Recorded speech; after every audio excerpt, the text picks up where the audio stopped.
Let's talk about the AR-57. A lot of people asking me about the AR-57. I've been using it a lot lately. It's one of my favorite guns. I would say probably one of the stronger ARs if you can kind of digest the bullet cost for it, because the ammo can be a little pricey. But I would say the AR-57 is one of my top guns. There's a couple of ways that you can build it. What I've been doing lately is this build right here. So I'm going to show you guys. Now, the advantage of this stock right here, this integrated stock, is it creates the gun as a one-liner, not a two-liner.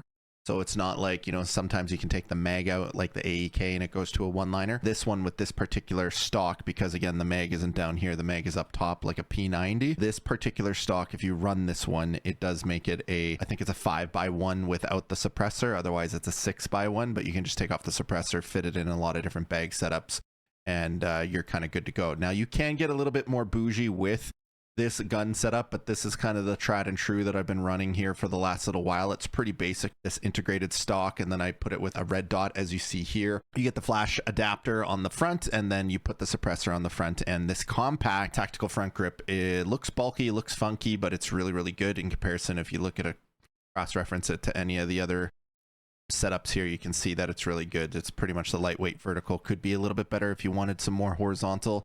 But for the bang for its dollar at the compact price, you should go with it. I like the 50 drum on my main, and I have it with a 30 mag on swap in my chest rig. You can really set that up however you want with whatever ammo that you want. But from the ground up, this is kind of what it looks like. Now, if I wanted to get a little more spunky with this gun and go a little crazier, I would in fact put a couple of different things here. I would probably go either the red tube, or you could just do the regular adapter too. It's really up to you. You can see there's a little bit of a advantage to the red adapter, but again, this is more the bougie setup. So if you wanted to go the bougie setup, you could do the lightweight skeletal, or you could get away with something just like this for the price point. It's pretty strong. The lightweight grip tends to be the bougie 30K versus AK versus 12K. I typically go with the pistol grip beige. And then to finish off this stock here, again, the premium tube. Then I'll go into, I think it's the lightweight coil, not the lightweight coil. You can do the lightweight coil, but if you really want to go above and beyond, there is a pad option, the carbine, and then you can add the actual pad on. Now, this will make it an absolute laser, but it's pretty expensive comparatively.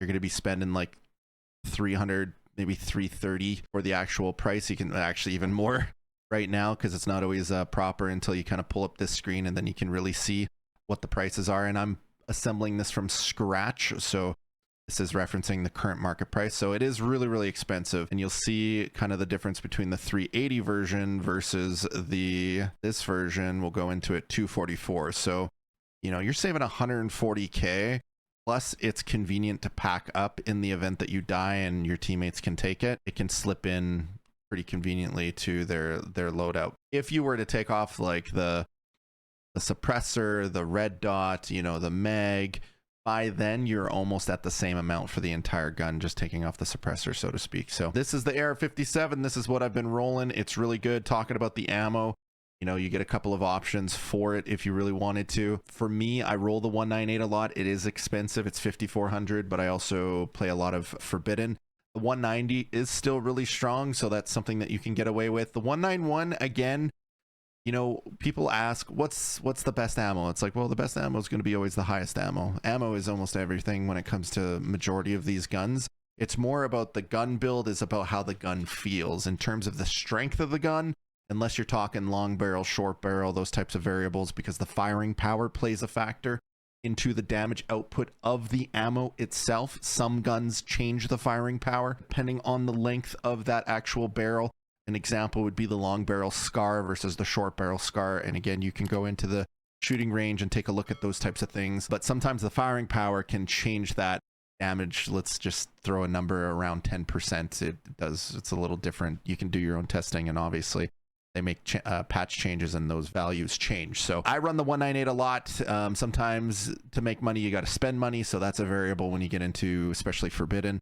But really, you know, when we're talking about ammo, it really just boils down to, can the 191 work? Yeah, absolutely. It can be pretty effective in normal and in lockdown. But again, if you're against tier 4, tier 5, tier 6, it's not going to go that far, right? Whereas the 190, it's kind of the in-between. So really, you just got to make that decision yourself. You can do leg meta, but honestly, there's probably cheaper options for leg meta, whether it be the, you know, the MP5 or the USAS shoddy, or You know, even the Vector. I wouldn't really do leg meta with the AR-57, but that's up to you. Really do whatever. That's kind of the AR-57 in a nutshell. That's what I've been running.